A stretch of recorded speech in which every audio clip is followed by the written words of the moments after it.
성도 여러분 안녕하십니까? 2023년 9월 23일 토요 새벽 말씀 함께 나누겠습니다. 함께 나누실 하나님 말씀은 열왕기상 8장 33절에서 43절까지입니다.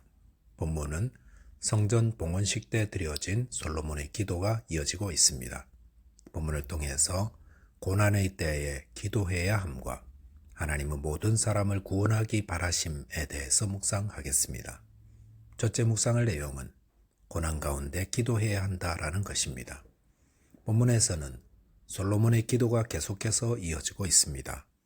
본문 33절부터 40절까지 보시면 솔로몬은 이스라엘 백성들이 당할 여러 재난의 상황에 대해 기도를 드리고 있습니다. 본문 33절에 보시면 만일 주의 백성 이스라엘이 주께 범죄하여 적국 앞에 패하게 되므로 주께로 돌아와서 주의 이름을 인정하고 이 성전에서 주께 기도하며 간구하거든 이라고 하였습니다. 솔로몬은 이스라엘이 주께 범죄하여 적국 앞에 패하여 포로로 끌려가는 상황에 대해 기도하고 있습니다. 솔로몬은 장차 이스라엘이 범죄함으로 하나님의 징계를 받아 적국 앞에 패하게 되고 백성들이 포로로 끌려가게 될 때가 있음을 말하고 있습니다. 그럴 때 솔로몬은 주께로 돌아와서 주의 이름을 인정하고 이 성전에서 주께 기도하며 간구하면 이라고 하였습니다. 이것은 이스라엘이 범죄함으로 징계를 받을 때에 가장 먼저 해야 할 일이 주님께 돌아와 회개하며 기도하는 것임을 말하고 있습니다. 성도는 범죄하면 안 됩니다.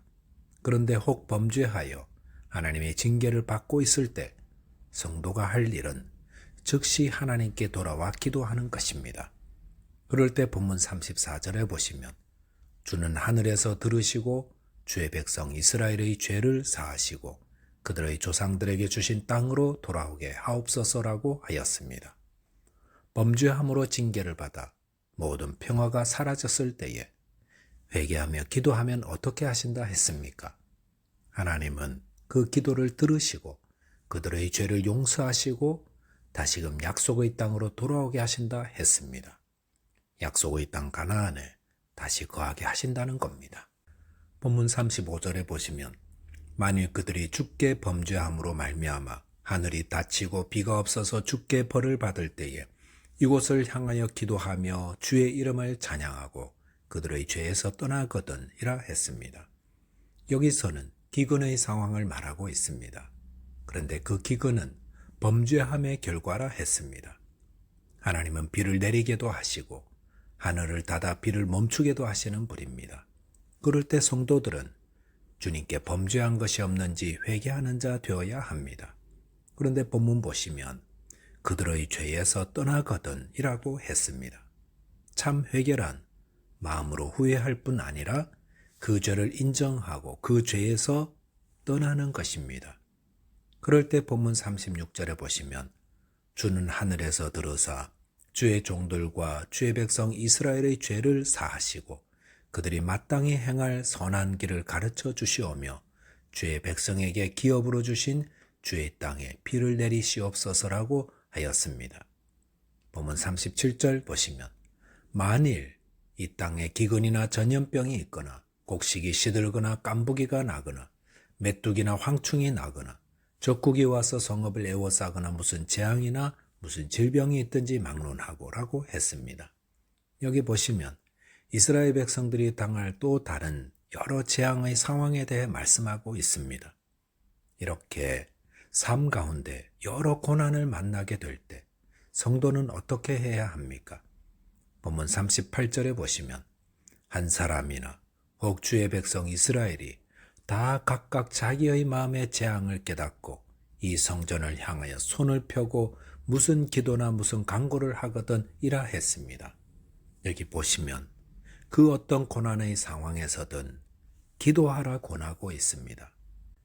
본문 39절에 보시면 주는 계신 곳 하늘에서 들으시고 사하시며 각 사람의 마음을 아시오니 그들의 모든 행위대로 행하사 갚으시옵소서 주만 홀로 사람의 마음을 다 아심이니이다 하였습니다. 고난의 때는 자기를 돌아보며 기도할 때입니다. 이유 불문하고 고난에 있때는 기도해야 합니다. 야고보서 5장 13절에서는 너희 중에 고난당하는 자가 있느냐? 그는 기도할 것이요라고 하였습니다. 저와 여러분께서 고난의 때에 죄가 있다면 회개하시며 하나님께 기도하는 자 되시기 바라겠습니다. 둘째로 묵상할 내용은 하나님은 모든 사람을 구원하기 바라신다는 사실입니다.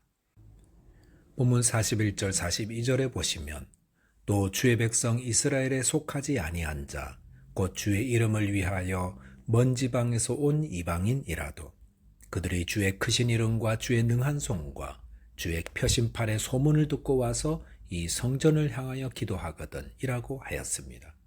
본문에서 솔로몬은 이스라엘에 속하지 아니한 자 곧 먼 지방에서 온 이방인이 기도할 때의 상황을 이야기하고 있습니다. 솔로몬 당시 예루살렘 성전의 명성은 주변 이웃 나라들에까지 퍼져서 경건한 이방인들 가운데 성전에 기도하러 왔다 할 수 있습니다. 그런데 이스라엘은 예나 지금이나 매우 배타적인 민족입니다.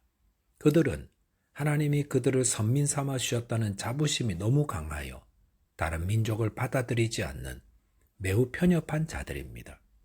물론 이것은 그들이 하나님의 뜻을 알지 못한 오해에서 비롯된 것입니다. 하나님이 그들을 선민 삼으신 것은 그들을 통해 천하 만국 모든 백성들이 하나님을 알고 그들도 모두 하나님을 경외하며 하나님의 구원받은 백성 삼기 위해서입니다. 그런데도 이들은 하나님이 자기들만 사랑하고 자기들만 구원하신다는 옹졸함에 사로잡혀 다른 민족들을 배척하고 있었습니다.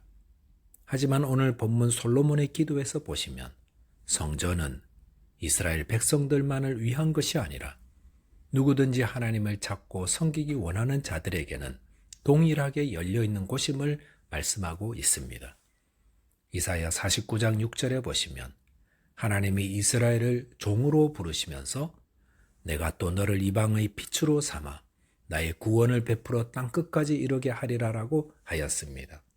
하나님은 이스라엘을 이방인 가운데 빛으로 삼아 하나님의 구원을 땅끝에 있는 이방인들 가운데도 베풀기 원하신다 하셨습니다.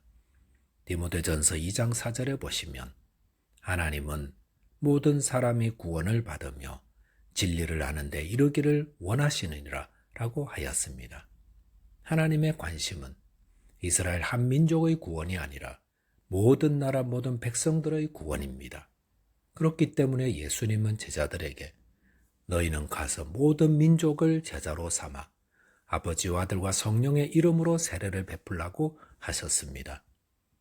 구약과 신약 모두에서 하나님은 모든 민족이 복음을 듣고 세례를 받아 구원받기를 바라심을 보여주십니다. 그러므로 성전은 이스라엘 민족만 와서 기도하는 것이 아니라 하나님을 경외하는 이방인은 누구나 하나님께 기도할 수 있는 것입니다. 본문 42절에 보시면 그들이 주의 크신 이름과 주의 능한 손과 주의 펴신 팔의 소문을 듣고 와서 이 성전을 향하여 기도하거든 이라고 했습니다. 여기 보시면 이방인들이 성전에 와서 기도하는 것은 소문을 듣고 온다 했습니다. 주의 크신 이름, 주의 능한 손, 주의 펴신 팔의 소문을 듣고 와서 기도하는데 이 소문은 누구를 통해 들리는 것입니까? 그것은 먼저 하나님을 믿고 섬기고 기도하는 이스라엘을 통해서입니다. 이스라엘이 하나님을 믿는 모습을 보고 듣고 이방인들이 나도 하나님께 기도하고 싶다는 마음을 불러일으키게 된다는 것입니다. 성도들이 예수를 믿는 모습은 하나님을 믿지 않는 자들에게 빛이 됩니다. 저희가 기도하며 하나님의 응답을 받아 은혜 가운데 살아가는 모습은 믿지 않는 자들에게 비추는 빛이 됩니다. 그러므로 성도들은 기도의 사람이 되어야 합니다. 특별히 고난의 때에 위기의 때에 기도하는 자 되어야 합니다. 그럴 때 43절에 보시면 땅의 만민이 주의 이름을 알고 주의 백성 이스라엘처럼 경외하게 하신다 했습니다. 저와 여러분들의 삶 가운데에 모든 어려움들은 하나님께 기도로 풀어야 합니다. 그럴 때 이 기도에 하나님이 응답하시고 또 이런 신앙의 모습이 이방인을 구원하는 빛으로 사용될 줄 믿습니다. 기도하겠습니다. 하나님 아버지, 저희 삶 가운데 임하는 모든 어려움에 대해 기도하는 자 되게 하여 주옵소서. 그럴 때 주님 응답하시사 이를 통해 만민이 주님 앞에 나와 기도하는 백성 되게 하여 주옵소서. 예수 그리스도 이름으로 기도하옵나이다. 아멘. 오늘도 믿음 안에서 승리하는 하루 되시기 바라겠습니다. 감사합니다.